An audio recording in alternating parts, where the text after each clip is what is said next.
L'humanité attendait un premier contact. Au lieu de cela, nous avons reçu quelque chose de bien pire. Nous avons été ignorés. 3 atlas a dépassé la Terre et 8 unités astronomiques sans même ralentir. Aucun signal, aucun scan, aucune reconnaissance de notre existence. Avi Loeb de Harvard appelle cela une humiliation cosmique. Mais voici ce qui devrait vraiment vous terrifier. Si la Terre n'était pas la destination, alors qu'est-ce qu'il était? Les mathématiques sont désormais indéniables. Atlas atteint Jupiter avec cet impassible jet de millions de kilomètres toujours actif. Certains scientifiques murmurent à propos d'allumage, d'autres d'infrastructures, mais tout le monde s'accorde sur une chose. Nous sommes sur le point d'assister à quelque chose que nous n'étions jamais censés voir. Restez avec moi jusqu'à la fin, car ce qui se passe près de Jupiter pourrait réécrire tout ce que nous pensions savoir sur notre place dans le système solaire. Ce devait être le jour où tout changerait. Pendant des mois, les télescopes l'avaient suivi, les cycles d'information étaient haletants. Les réseaux sociaux avaient fait ce qu'ils font le mieux, osciller entre les théories apocalyptiques et les comités d'accueil extraterrestres. Et puis, le moment est arrivé. 3 Atlas a atteint son approche la plus proche de la Terre à exactement 14 heures. Temps universel, 268, 91 millions de kilomètres de distance. Environ 8 unités astronomiques si vous comptez. C'est à peu près la distance entre la Terre et Mars quand les planètes jouent gentiment et absolument rien ne s'est passé.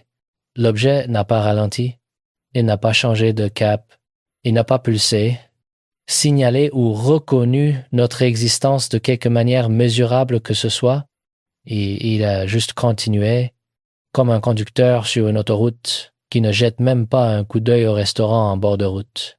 Nous étions le restaurant, nous avions les lumières allumées, nous étions ouverts 24 heures sur 24, 7 jours sur 7, et il n'a même pas touché les freins. Vous pourriez penser que c'est une bonne nouvelle. Vous pourriez penser qu'un objet interstellaire qui nous ignore est le meilleur résultat possible. Pas d'invasion, pas de destruction, pas de seigneur extraterrestre exigeant un tribut sous forme d'eau ou de mots de passe Netflix. Mais voici où cela devient inconfortable. L'absence d'agression n'est pas rassurant, c'est quelque chose de bien plus déstabilisant. L'indifférence, Avi Loeb, l'astrophysicien de Harvard, qui est devenu le porte-parole officieux de la prise au sérieux des objets interstellaires, l'a dit clairement. Il a déclaré que si cet objet possède une quelconque forme de propulsion, une quelconque capacité de manœuvre, alors sa trajectoire nous dit tout ce que nous devons savoir, et ce qu'elle nous dit, c'est que la Terre n'avait tout simplement pas assez d'importance pour justifier une correction de cap. Même pas une petite, même pas une fronde gravitationnelle pour économiser du carburant. Réfléchissez à la façon dont les vaisseaux spatiaux fonctionnent. Chaque mission que nous avons jamais envoyée dans le système solaire externe a utilisé des assistances gravitationnelles. Voyager, Cassini, New Horizons, tous ont joué au billard planétaire pour accumuler de l'élan. Les survols ne sont pas gaspillés, ils sont exploités. Vous passez près de Jupiter pour voler un peu de vélocité, vous passez Vénus pour ajuster votre trajectoire. Vous n'ignorez pas simplement un puits gravitationnel massif. À moins d'avoir une très bonne raison, soit vous n'en avez pas besoin, soit vous l'évitez volontairement. 3 Atlas a fait l'un ou l'autre. Il a maintenu sa trajectoire avec le genre de précision qui rend nerveux les ingénieurs en mécanique orbitale. Aucune perturbation, aucune oscillation, aucun ajustement qui suggérerait que la gravité terrestre était même enregistrée comme un facteur valant la peine d'être considéré. Il nous a dépassés comme vous pourriez dépasser une aire de repos lors d'un road trip quand vous avez le réservoir plein et aucun besoin de vous dégourdir les jambes. Alors, Parlons de ce qui ne s'est pas passé. Parce que, en science, l'absence de preuve peut parfois murmurer plus fort qu'une arme fumante. Il n'y a pas eu de décélération. Si vous voyagez entre des systèmes stellaires et que vous rencontrez une planète avec de l'eau liquide, une magnétosphère et une biosphère criant activement sa présence dans l'espace via des ondes radio, vous ralentissez, vous jetez un œil, même si vous n'êtes pas intéressé par un contact, vous récoltez des données. C'est simplement un bon protocole d'exploration. 3 Atlas n'a même pas touché les fringues. Il n'y a pas eu de changement de trajectoire. Même les objets naturels montrent une certaine réponse gravitationnelle lorsqu'ils passent près d'une planète. Les comètes sont bousculées, les astéroïdes sont légèrement déviés. Les lois de la physique ne prennent pas de vacances. Mais Atlas est arrivé sur un vecteur et est reparti sur essentiellement le même vecteur. Comme si la gravité terrestre était une suggestion qu'il a poliment déclinée. Et il n'y a pas eu de réponse observationnelle, aucun changement dans la signature énergétique de l'objet, aucun déplacement dans cette étrange structure d'antiqueux, aucun comportement de scan, rien qui indiquerait de la curiosité, une évaluation de menace ou même un intérêt scientifique basique. Nous ne varions tout simplement pas les ressources computationnelles. Loeb le dit depuis des années, mais cela frappe différemment maintenant. Le principe copernicien, l'idée que nous ne sommes pas spéciaux, pas centraux, pas les protagonistes de l'histoire cosmique, a toujours été un exercice intellectuel, quelque chose à quoi vous acquiescez dans un cours de philosophie ou un documentaire de Carl Sagan. Mais quand un objet traverse l'espace interstellaire, passe à portée de voix de votre planète et ne ralentit même pas pour crier en retour, le principe cesse d'être abstrait, il devient viscéral. Les médias voulaient une histoire différente. Ils voulaient le récit du quasi-accident, l'astéroïde qui a failli, le soupir de soulagement collectif. Mais les scientifiques ont commencé à utiliser un langage différent dans leurs communiqués de presse.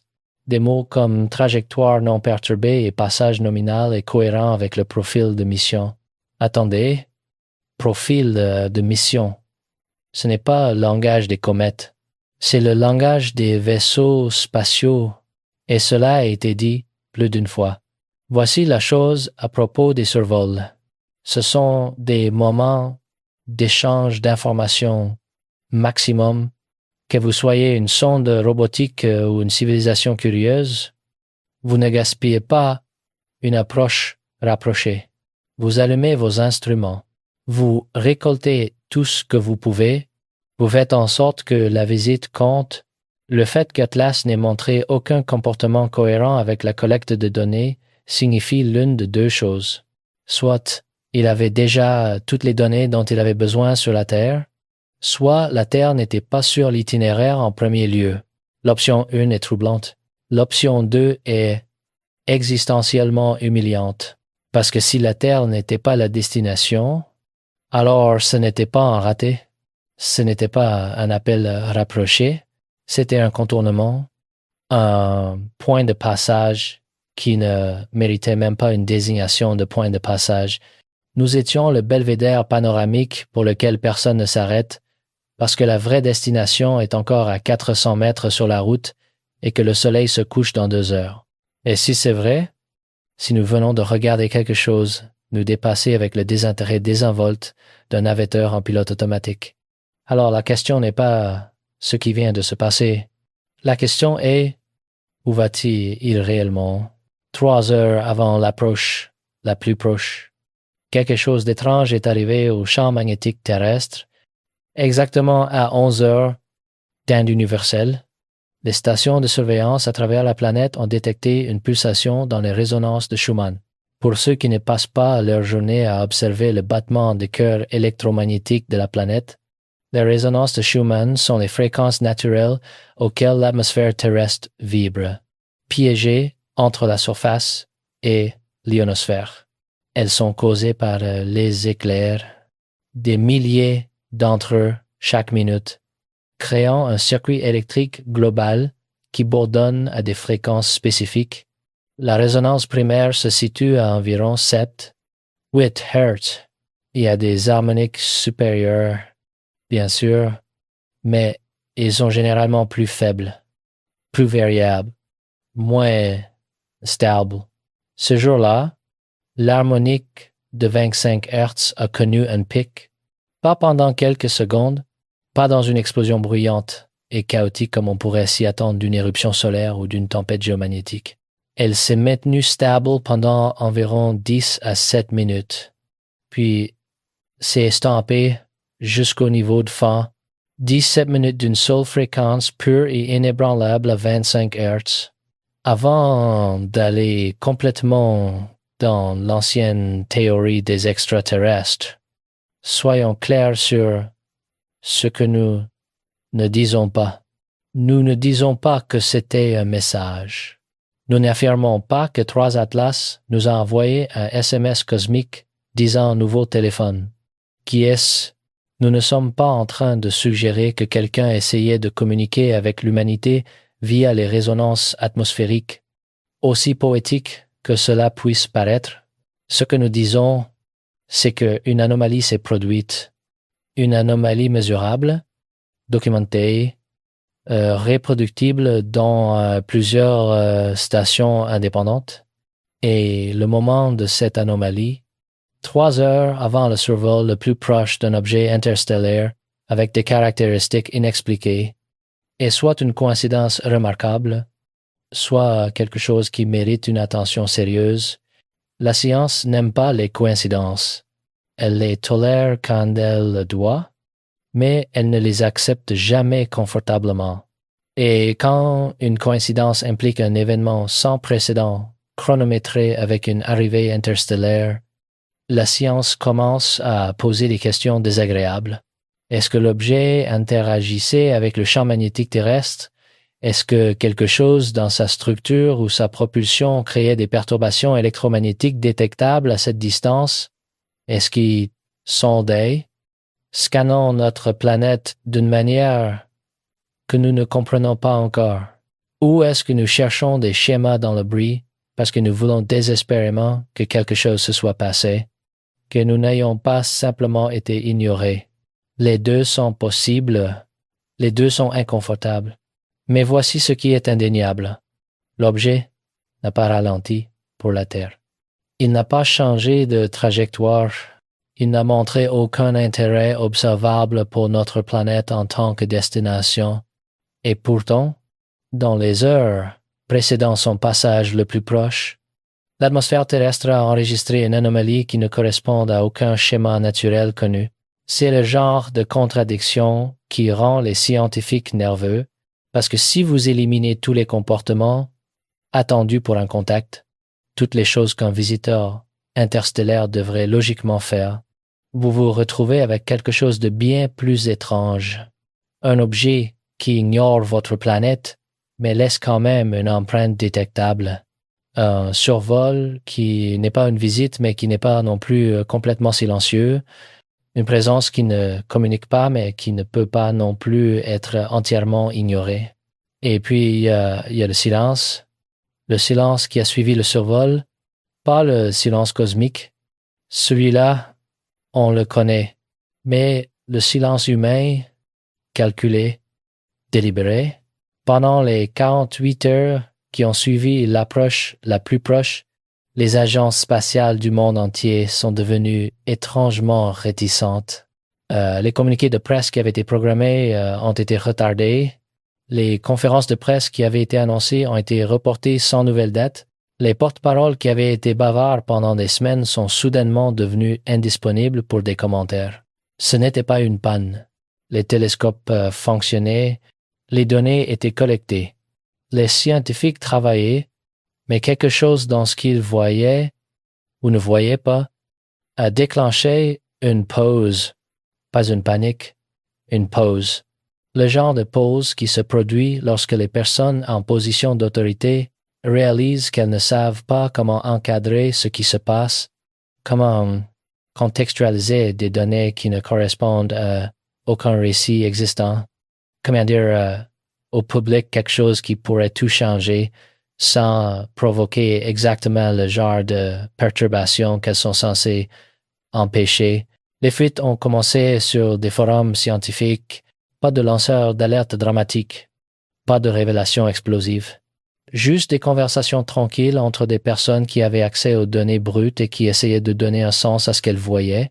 Le jet, ce million de kilomètres de queue lumineuse qui avait défini l'apparence de l'objet depuis sa découverte, il ne se comportait pas comme n'importe quel jet connu, il ne se dissipait pas, il ne variait pas avec la distance au Soleil.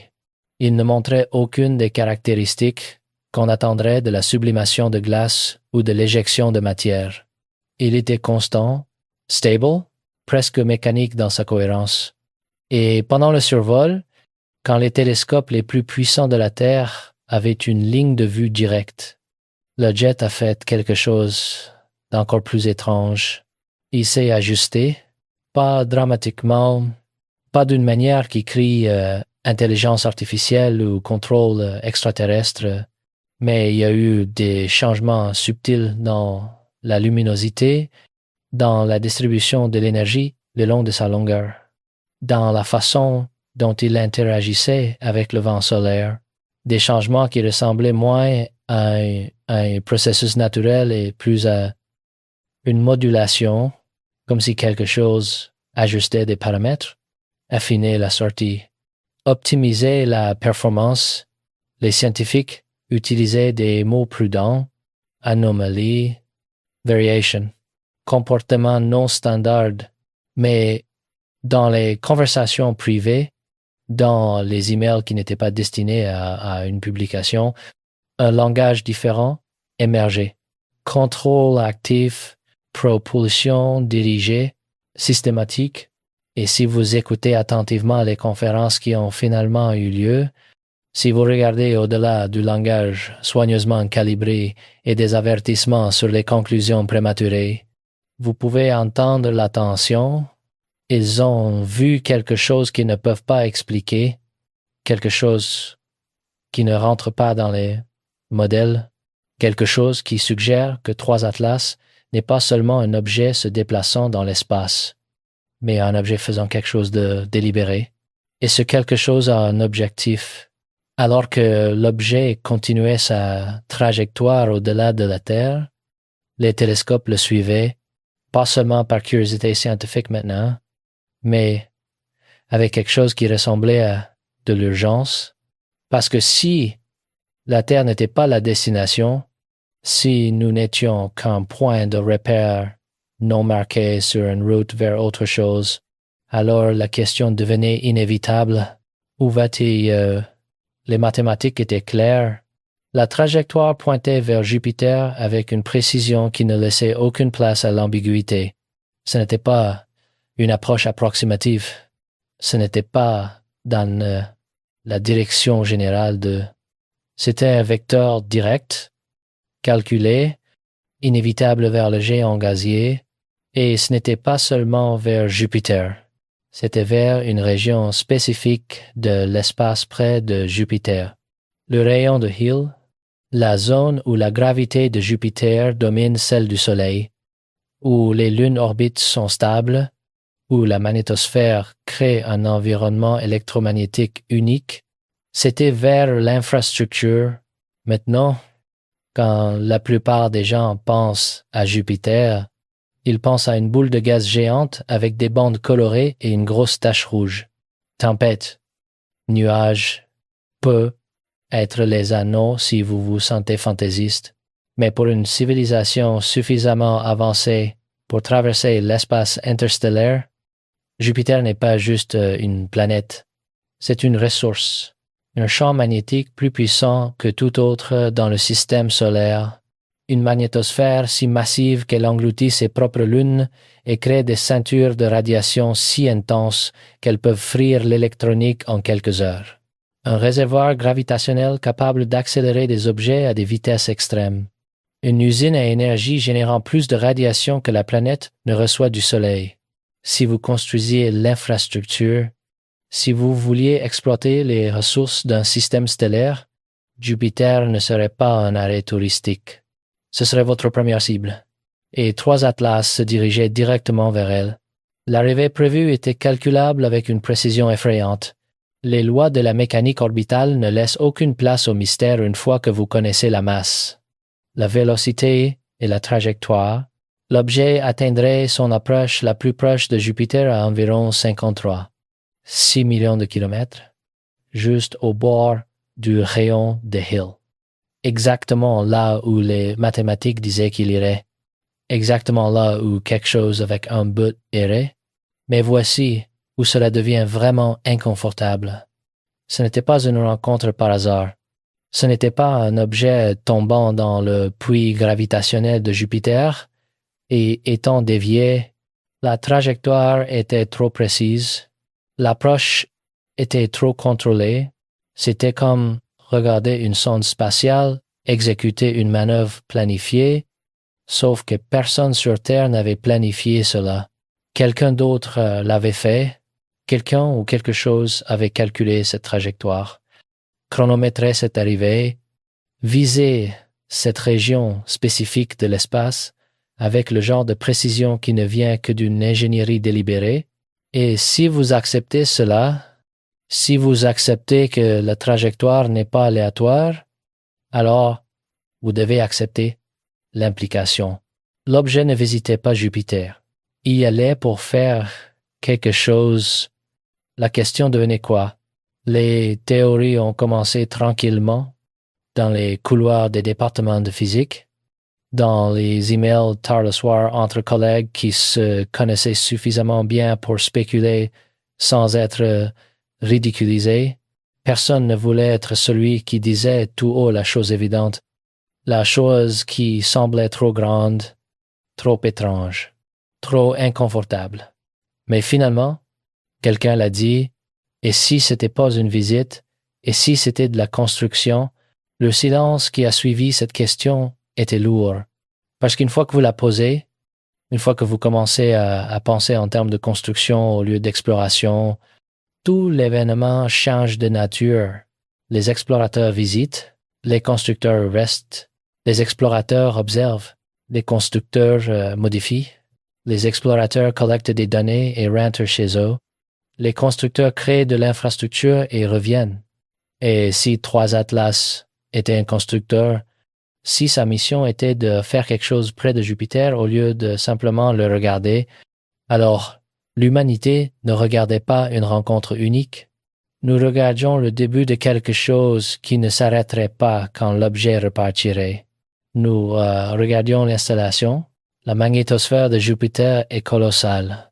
Elle s'étend sur des millions de kilomètres, engloutissant des lunes, capturant des particules, créant des environnements électromagnétiques si complexes que nous les étudions encore après des décennies d'exploration.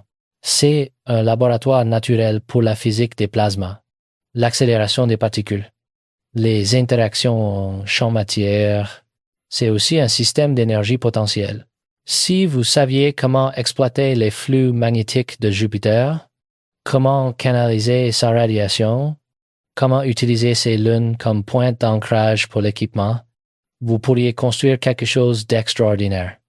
Pas spectaculaire, pas immédiatement visible, mais fonctionnel, permanent, utile. Vous pourriez créer un nœud, un point de transfert d'énergie, une station de relais, un centre de traitement, quelque chose qui existe non pas pour être vu, mais pour être utilisé, faisant partie d'un réseau plus large que nous ne pouvons même pas imaginer. Et si c'était ce que faisait Atlas, si sa mission était de modifier la magnétosphère de Jupiter, de déployer de l'équipement, de créer de l'infrastructure qui continuerait à fonctionner longtemps après son départ, alors le survol de la Terre n'était pas le point culminant de l'événement. C'était l'introduction. Le vrai événement se produisait près de Jupiter, et nous n'étions pas invités. Nous étions juste assez proches pour regarder, Il y a un moment dans chaque première rencontre où le récit que vous vous racontiez sur ce qui se passe s'effondre, où les faits refusent de s'adapter au cadre, où la réalité devient inconfortablement différente de vos attentes. Pour l'humanité, ce moment est venu tranquillement. C'était pas quand Atlas a été découvert pour la première fois. Ce n'était pas quand il a dépassé la Terre sans s'arrêter. C'était quand les calculs ont confirmé que l'approche de Jupiter n'était pas une trajectoire d'échappement. L'objet ne faisait pas une fronde gravitationnelle. Il ne rebondissait pas sur Jupiter pour gagner de la vitesse et continuer. Sa trajectoire suggérait quelque chose de différent. Il ralentissait, pas dramatiquement, pas d'une manière qui crierait décélération propulsée, mais les chiffres étaient là, têtus et indéniables. L'objet arriverait près de Jupiter plus lentement qu'il n'y arriverait s'il voyageait uniquement sous gravité, ce qui signifie qu'il appliquait une force pour réduire sa vélocité, ce qui signifie qu'il se préparait à rester. Les implications se sont répandues dans la communauté scientifique comme une onde de choc silencieuse, parce que si l'objet ne faisait que passer, il n'aurait aucune raison de ralentir. Vous ralentissez quand vous voulez rester en orbite, quand vous voulez correspondre à la vitesse avec quelque chose, quand vous prévoyez de mener des opérations qui nécessitent de la stabilité, quand vous construisez, et une fois que cette possibilité est entrée dans la conversation, une fois que les gens ont commencé à modéliser ce que signifierait réellement pour un objet interstellaire de se positionner près de Jupiter, les questions sont devenues urgentes. Combien de temps resterait-il? Des jours, des mois, indéfiniment. Que ferait-il pendant qu'il était là? Observation, extraction, modification. Partirait-il seul ou laisserait-il quelque chose derrière? Et la question que personne ne voulait poser, mais que tout le monde pensait reviendrait-il? Parce que si vous construisez l'infrastructure, vous ne le faites pas qu'une seule fois. Vous créez des systèmes qui nécessitent une maintenance, une expansion, une intégration avec d'autres parties de votre réseau. Vous établissez une présence, pas un moment. Et si c'est ce qui se passait, si 3 Atlas étaient le premier d'une séquence au lieu d'un événement isolé, alors le survol de la Terre ne nous disait pas que nous n'étions pas importants. Il nous disait que nous n'étions pas encore pertinents, qu'il y avait une chronologie à laquelle nous n'étions pas partie prenante, un calendrier que nous n'avions pas créé, un projet qui se déroulerait que nous le comprenions ou non. Et tout ce que nous pouvions faire était de regarder et d'essayer de suivre. Le public a réagi avec ce mélange prévisible de fascination et de déni qui définit la réponse humaine à l'inconnu. Les médias sociaux ont explosé avec des théories, la plupart d'entre elles sauvagement incorrectes, certaines d'entre elles inquiétantes dans leur précision. Les médias traditionnels ont oscillé entre sensationnalisme et scepticisme, incapables de décider si c'était l'histoire du siècle ou juste un autre objet spatial mal compris. Mais sous le bruit, quelque chose de plus subtil se passait, un changement dans la façon dont les gens pensaient à l'espace, pas l'espace comme frontière, comme territoire à explorer et à revendiquer, mais l'espace comme environnement opérationnel, comme zone de travail, comme lieu où des choses se passent que nous n'avons pas initiées et que nous ne pouvons pas contrôler. C'était un changement psychologique, pas politique, une reconnaissance que l'univers n'attend pas notre permission pour fonctionner, que des événements se déroulent à des échelles qui rendent nos préoccupations humaines presque comiquement insignifiantes, que nous ne sommes pas au centre de quoi que ce soit. Certaines personnes ont trouvé cela libérateur, le fardeau du narcissisme cosmique levé.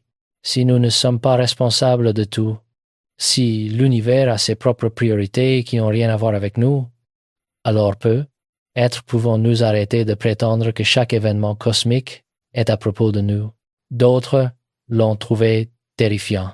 Parce que si nous ne sommes pas importants, si notre planète n'est qu'un point de repère non marqué sur la route de quelqu'un d'autre vers quelque chose de plus intéressant, alors qu'est-ce qui nous protège? Qu'est-ce qui nous donne de la valeur? Qu'est-ce qui garantit notre survie? La réponse, bien sûr, est rien. Nous n'avons jamais été protégés. Nous n'avons jamais eu de valeur intrinsèque pour l'univers. Nous avons toujours été seuls dans l'indifférence cosmique, construisant du sens à partir du chaos, parce que c'est ce que font les organismes conscients.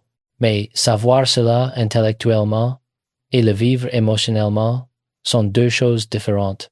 Et Atlas forçait l'expérience émotionnelle sur une espèce qui préférait l'abstraction intellectuelle. Et c'était pas confortable, mais c'était réel. Et le réel, quelle que soit son inconfortabilité. Et ce avec quoi nous devons travailler. Alors que la date d'arrivée de Jupiter approchait, quelque chose d'étrange s'est produit. Pas dans l'espace, sur Terre. Les gens ont commencé à se préparer. Pas au sens apocalyptique.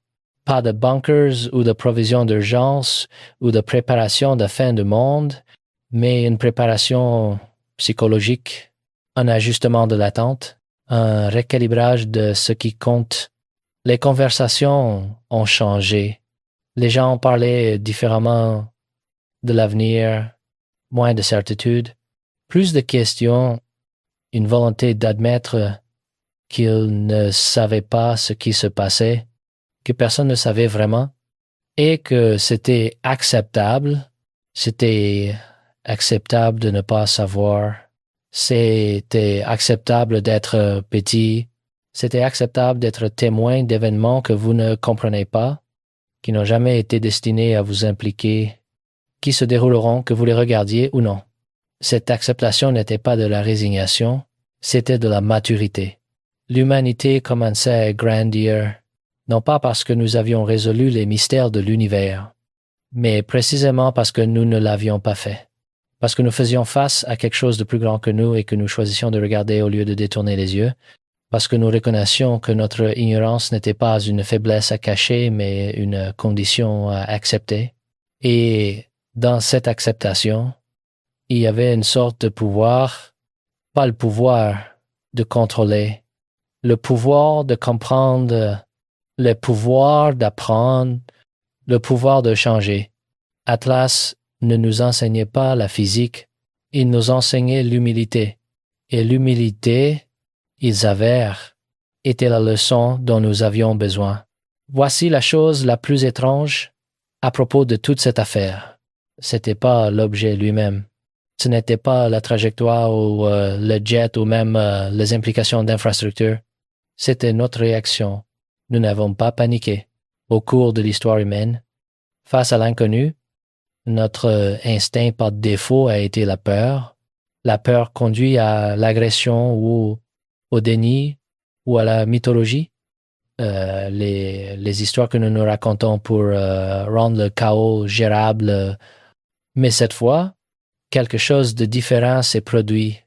Nous avons regardé, nous avons mesuré, nous avons calculé, nous avons spéculé, oui, nous avons théorisé, nous avons débattu, mais sous tout cela, il y avait une volonté d'accepter ce que les données montraient, même quand les données ne correspondaient à aucun cadre existant, même quand les données suggéraient que nous étions témoins de quelque chose au-delà de notre compréhension actuelle. C'était peu. Être parce que nous savions que l'objet ne nous menaçait pas. Il nous ignorait, ce qui est presque plus humiliant que la menace, mais aussi moins terrifiant, ou peut-être était-ce parce que nous avions passé des décennies à imaginer le contact extraterrestre dans la fiction, à jouer à travers chaque scénario possible, et que maintenant que quelque chose se rapprochait de réel, nous étions émotionnellement préparés d'une manière que les générations précédentes n'auraient jamais pu l'être, ou peut-être que nous grandissions juste en tant qu'espèce, en tant que civilisation, en tant que collection d'esprits essayant de donner un sens à un univers qui ne nous doit ni explication ni confort. Peut être qu'Atlas n'était pas le test. Peut être que nous l'étions. Et pour le moment, nous passions. Les télescopes étaient prêts, les instruments étaient calibrés. Les équipes de recherche à travers le monde avaient coordonné les horaires d'observation pour s'assurer qu'aucun moment ne serait manqué. Les radiotélescopes écoutaient à travers de multiples fréquences. Les magnétomètres mesuraient les champs. Les détecteurs de radiation étaient actifs. Nous allions recueillir plus de données en quelques heures que nous n'en avions recueilli pendant toute la mission jusqu'à présent. Mais voici ce qu'il fallait comprendre en entrant.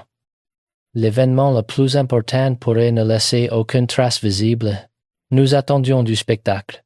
Nous espérions quelque chose de dramatique, quelque chose d'incontestable, quelque chose qui apparaît sur des photographies et efface les gros titres et nous donne des réponses claires. Mais si Atlas faisait ce que nous pensions qu'il pourrait faire, s'il modifiait la magnétosphère de Jupiter ou installait de l'infrastructure ou déployait de l'équipement en orbite, nous pourrions ne rien voir du tout, pas immédiatement, pas de manière que les photographies puissent capturer. Les changements magnétosphériques se produisent lentement. Ils se déploient sur des semaines ou des mois à mesure que les lignes de champ se réorganisent, que les populations de particules se redistribuent, que les flux d'énergie établissent de nouveaux équilibres. Vous ne pouvez pas photographier un champ magnétique. Vous pouvez le mesurer, bien sûr, mais les mesures nécessitent une analyse, une interprétation, une comparaison avec les données de base. Ce n'est pas visuel, ce n'est pas immédiat, c'est subtil. Les modifications des ceintures de radiation sont similaires. Si Atlas canalise la radiation de Jupiter dans de nouvelles configurations, créant des zones sûres ou des régions d'amplification, ces changements n'apparaîtront pas comme des lumières vives ou des explosions, ils apparaîtront comme des variations dans les comptages de particules détectées par les instruments, comme des changements dans les spectres électromagnétiques, comme des anomalies dans les données qui prennent des mois à caractériser pleinement. Le déploiement d'infrastructures pourrait être visible, mais seulement si nous regardons au bon endroit, au bon moment, avec des instruments capables de détecter de petits objets contre l'éclat écrasant de Jupiter. Et même si nous voyons quelque chose, même si les télescopes optiques capturent un aperçu d'objets se séparant d'Atlas ou se positionnant en orbite, nous ne saurons pas ce qu'ils sont. Nous ne saurons pas à quoi ils servent. Nous aurons juste des images de choses que nous ne pouvons pas identifier. Faisant des choses que nous ne comprenons pas, les dangers d'attendre du spectacle que nous pourrions manquer l'événement réel. La vraie transformation pourrait se produire dans l'espace électromagnétique, dans des configurations de champs et de particules que nos instruments peuvent mesurer mais que nos cerveaux ne peuvent pas visualiser. Nous pourrions obtenir les données qui prouvent que quelque chose de significatif s'est produit et passer quand même des années à débattre de ce que cela signifie. Et puis, il y a la période d'occultation. Pendant plusieurs heures, Atlas sera derrière Jupiter du point de vue de la Terre. Nous perdrons la ligne de vue directe. Nous perdrons l'observation optique. Le contact radio, s'il existait, serait bloqué. Tout ce que nous aurons, ce sont des mesures indirectes, des changements dans la magnétosphère de Jupiter que nous pouvons détecter de côté, des perturbations gravitationnelles que nous pouvons inférer du timing. Tout ce qui se passe pendant ces heures se passe hors de vue. Est-ce intentionnel? La trajectoire est-elle conçue pour créer de la confidentialité pendant la phase la plus critique ou est-ce juste de la géométrie, une conséquence inévitable de la mécanique orbitale à ce stade? Cela importe-t-il que Atlas se cache délibérément ou se trouve juste caché? L'effet est le même. Nous ne verrons pas ce qui se passe à l'approche la plus proche. Nous verrons l'avant et l'après. Nous mesurerons la différence, mais le moment lui-même, l'interaction ou le déploiement réel ou la modification qui se produit dans le point aveugle, c'est la surveillance à long terme qui compte, pas le drame du moment. Mais les mois qui suivent, Regardez le champ magnétique de Jupiter pour les changements. Suivre les niveaux de radiation dans les orbites lunaires. Surveiller la dynamique atmosphérique pour de nouveaux schémas. Vérifier les objets qui n'étaient pas là auparavant. Des signatures énergétiques qui ne correspondent pas au processus naturel. Des comportements qui suggèrent une intervention artificielle. C'est la partie difficile parce que le spectacle est satisfaisant. Le spectacle donne une clôture. Mais les changements subtils, les changements qui se déploient lentement et nécessitent une analyse minutieuse et pourraient ne pas être pleinement compris pendant des années. Ceux-là ne satisfont pas, ils créent juste plus de questions. Si la magnétosphère de Jupiter change de 5% sur 6 mois, est-ce Atlas? Est-ce une variation naturelle? Est-ce lié à l'activité solaire ou aux résonances orbitales ou au changement de convection interne? Comment prouvez-vous la causalité quand vous ne pouvez pas mener d'expériences de contrôle sur des géantes gazeuses? Si de nouveaux objets apparaissent en orbite de Jupiter, trop petits pour les télescopes amateurs mais détectables par les instruments professionnels, que sont-ils? Pourraient être des débris perdus par Atlas pendant le survol, pourraient être de l'équipement déployé pour l'observation à long terme, pourrait être quelque chose pour lequel nous n'avons pas encore de catégorie. L'univers n'est pas venu ici pour nous donner une clôture. Il n'est pas arrivé pour répondre aux questions ou résoudre les débats ou fournir des récits satisfaisants. Il est venu pour utiliser le système, pour travailler, pour construire, pour modifier, et nous pouvons regarder, confus et incertains, essayant de reconstituer une histoire à partir de fragments qui pourraient même ne pas être destinés pour nous. C'est le recadrage final qu'Atlas nous impose. Le grand silence n'est pas parce que personne n'est là-bas, c'est parce que personne ne nous parle. Ils travaillent, ils construisent de l'infrastructure, ils gèrent des ressources à travers des systèmes stellaires, ils opèrent sur des échelles de temps où les espèces individuelles, les civilisations individuelles, les moments de contact individuel valent la peine d'être reconnus. La Terre n'est pas le centre, nous ne sommes pas les protagonistes. Nous ne sommes même pas les personnages secondaires. Nous sommes le décor, l'environnement, les conditions locales que celui qui a conçu la mission d'Atlas a pris en compte de la même manière que nous prenons en compte la météo lors de la planification de projets de construction. La date arrivera, Atlas passera à Jupiter. Les données seront collectées. Et puis le vrai travail commence. Des années d'analyse, des interprétations concurrentes, une lente accumulation de preuves qui pourraient ne jamais tout à fait s'additionner à une preuve, mais qui collectivement pointent vers quelque chose que nous préférerions ne pas accepter.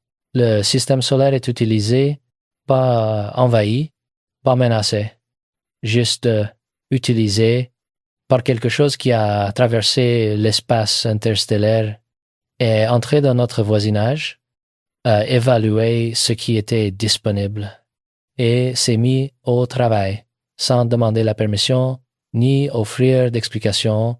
Et tout ce que nous pouvons faire est de regarder et d'apprendre et d'espérer qu'un jour, peut-être, dans des siècles, nous comprendrons suffisamment pour compter, pas comme des menaces, pas comme des obstacles, mais comme quelque chose qui vaut la peine de parler, comme des participants au lieu de décors. Jusque-là, nous sommes juste ici, enregistrant, observant, essayant de comprendre des événements dont nous n'étions jamais censés faire partie dans un univers qui ne se souciait pas que nous le découvrions ou non. L'événement le plus important pourrait ne laisser aucune trace visible, mais il nous laissera changer. Pas physiquement, pas immédiatement, mais psychologiquement, philosophiquement, le moment où nous devons accepter que nous ne sommes pas seuls, mais que nous ne sommes pas non plus importants. C'est la vraie transformation, pas la magnétosphère de Jupiter. Nous, notre compréhension de où nous nous situons, notre acceptation de ce que nous ne sommes pas, et cette transformation commence maintenant. Alors que nous regardons quelque chose traverser notre système solaire avec le désintérêt désinvolte d'un voyageur qui a des endroits plus importants où être resté attentif. Continuez à regarder, parce que ce que nous sommes en train de vivre n'est pas la fin de quelque chose. C'est le début de la reconnaissance que l'univers n'attend pas notre compréhension pour continuer son travail. Et que notre place dans cette histoire n'est pas d'être les héros, mais les témoins de quelque chose de bien plus grand que nous n'aurions jamais pu imaginer,